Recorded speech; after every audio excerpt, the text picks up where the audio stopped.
Benarkah PT Juisin Indonesia sudah mengajukan izin pertambangan dan izin penggunaan lahan untuk kawasan industri kepada BPMPT? Kalau mengajukan mungkin iya, sudah mengajukan. Tetapi BPMPT khusus untuk izin pertambangannya belum bisa.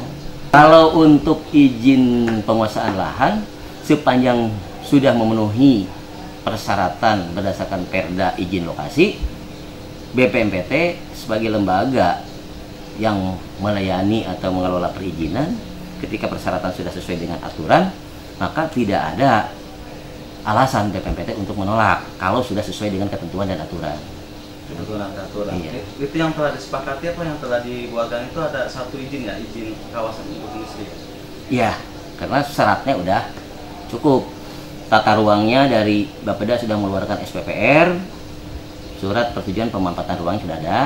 Pertimbangan teknis pertanahannya untuk izin lokasi sudah dikeluarkan oleh BPN. Terus kaitan dengan luas yang melebihi 50 hektar juga pendapat atau pandangan pimpinan dewannya sudah ada. Dan dibahas oleh tim teknis yang melibatkan semua OVD, sudah semuanya menyetujui. Berita acaranya ada. Desa-desa yang menjadikan sasaran lokasi juga semua kepala desanya memberikan informasi dan dituangkan dalam berita acara sebagai lampiran daripada izin lokasi sudah ada, sehingga semua persyaratan itu sudah lengkap, maka BPMPT memproses. Tapi untuk izin usaha pertambangannya BPMPT belum bisa memproses, sehubungan regulasinya belum ada. Lebih dari 50 hektar bukan rekomendasi, namanya surat pandangan DPRD lah. Surat pandangan. Ya, artinya DPRD memandang itu bisa atau tidak gitu untuk di. Bukankah surat pandangan itu tidak bisa dijadikan sandaran hukum, Pak? Lalu kenapa rekomendasi DPRD itu dijadikan sandaran BPMPT dalam memberikan izin? Perda izin lokasinya seperti itu, mengamanatkan. Jadi gini, kalau berbicara aturan ya sama-sama mempelajari ya, media juga mempelajari. BPMPT itu suatu lembaga yang bekerja berdasarkan aturan. Tidak bisa melakukan pelayanan kepada siapapun ketika aturan tidak ada. Itu aja. Jadi apa yang dibuat karena aturannya ada. Nah, kenapa itu tadi ditanyakan landasan segala macam? Ya Perda tentang izin lokasi. Di sana disyaratkan kalau ukurannya atau ini mohon lebih dari 50 hektar itu harus minta persetujuan atau pandangan pimpinan DPRD. Bahasa Perdanya. Di samping ada SPPR, ada pertimbangan teknis pertanahan dari BPN, dan juga mungkin kalau daerah pertanian teknis harus ada rekomendasi perubahan lahan atau alih fungsi lahan dari Dinas Pertanian. Itu semua ditempuh. BPMPT tidak mungkin mengeluarkan satu izin tanpa melalui proses yang seperti itu. Itu kuncinya di BPMPT, karena BPMPT satu lembaga yang ditunjuk oleh pemerintah untuk melayani perizinan. Kaitan dengan pelayanan perizinan harus mengacu kepada ketentuan dan aturan. Tidak ada satupun produk-produk BPMPT yang tidak sesuai dengan ketentuan dan aturan. Itu intinya. Bagaimana Pak pendapat Bapak jika seluruh aspek normatif sudah dipenuhi oleh PT Juisin, tapi masyarakat menolak ya Pak? Kalau masyarakat menolak itu bukan urusan BPMPT lagi. Itu kan aspeknya regulasi. Ya silakan ke regulasi, bukan ke BPMPT. BPMPT kan pelaksana aturan. Kalau aturannya sudah jelas, ada, dilaksanakan. Ya. Tapi kalau aturan tidak ada, ya tidak berani.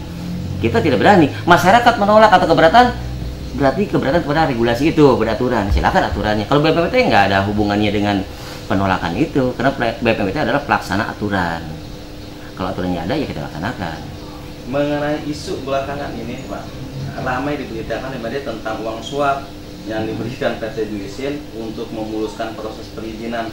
Bagaimana menurut Bapak ini? Saya sebagai orang yang ada di BPMPT tidak tahu urusan itu. Yang saya tahu BPMPT memproses perizinan sesuai dengan ketentuan aja. Jadi hal itu saya tidak tahu. Secara pribadi Pak, sebagai warga Karawang, Bapak setuju atau tidak dengan keberadaan pabrik semen yang akan mengubah kekayaan alam Karawang Selatan ini? Kalau secara pribadi, saya sebagai warga negara yang baik, sepanjang memang pemerintah memberikan regulasi, aturan, membolehkan, kita sebagai warga negara yang patuh terhadap aturan, hukum, kita taat kepada hukum dan sebagainya, ya kita taat aja lah sebagai warga negara. Karena kita tidak bisa sebagai warga negara memaksakan keinginan pribadi-pribadi. Karena ini negara, ada aturannya. Dalam hal ini mendukung ya. Kalau aturannya ada, kita sebagai pelaksana aturan harus mendukung. Karena kita digaji, dibayar, duduk di meja ini mungkin sebagai PNS untuk melaksanakan aturan. Kan itu intinya, bukan untuk melanggar aturan. Intinya itulah, ketika aturannya ada. Dan itu juga BPMPT tetap memperhatikan aspek-aspek sosial. Apa yang tadi masyarakat itu. Saya mendapat informasi dari beberapa kepala desa yang menjadi lokasi, semua kepala desa mengatakan bahwa masyarakatnya mendukung. Itu dibuktikan nanti dalam berita acara pada saat ekpos. Kepala desa bicara semua bahwa masyarakat di desanya sebagian, walaupun mungkin tidak bulat, sebagian besar mendukung adanya keinginan atau permohonan PT Jusin di sana. Itu menurut kepala desa. Untuk wilayah sekitar itu termasuk Citaman Sari. Ya, 3 desa yang sudah 4 mungkin dengan Wanasari ya kesininya. Ada Taman Sari, Taman Mekar, satu lagi Citemekar ya. 3 tambah kesini Wanasari, Wanajaya ya kesini di Tukjang Ibaratnya. Itu semua kepala desanya hadir pada saat ekpos itu.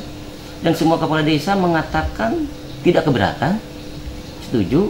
Dan saya tanya kepentingan masyarakat, termasuk lingkungan masyarakat seperti apa, mereka mengatakan masyarakat kami tidak keberatan. Bahasa kepala desa pada saat ekpos. Nah, sehingga yang kami pegang ya bahasa kepala desa. Kaitan tadi yang ditanyakan masyarakat. Sehingga tidak memegang bahasa-bahasa yang lain. Karena secara struktur pemerintahan, kalau udah berbicara masyarakat di bawah, berarti kepala desa yang harus kita pegang. Kalau yang lain ya sah-sah saja menyampaikan pendapat. Tetapi cobalah dikoordinasikan dengan kepala desanya. Karena yang punya kewenangan di tingkat desa ya kepala desa, karena itu masyarakat desa. Nah, yang lain kalau ada pihak-pihak lain merasa kurang pas atau tidak berkenan, ya coba ditanya kepala desanya. Bagi kami ya kalau memang desanya tidak setuju, kecamatan juga tidak menyetujui, kami juga mungkin akan pending walaupun secara regulasi memungkinkan. Kenapa? Karena aspek-aspek sosial pun menjadi perhatian. Tetapi ketika kepala desa camat menyetujui, berarti kan sudah tidak ada lagi aspek-aspek sosial yang harus kita perhatikan. Nah, itu semua mekanisme prosedur yang ada di BPMPT sesuai dengan SOP, ditambah dengan regulasi dan aturan ketentuan, sehingga BPMPT mengeluarkan suatu produk perizinan sudah melalui mekanisme prosedur yang mencakup termasuk aspek-aspek sosial. Bukan hanya aturan dan regulasi saja, aspek sosial pun diperhatikan. Salah satu contohnya seperti itulah. Silakan rekan-rekan ya tanya 3 kepala desa itu.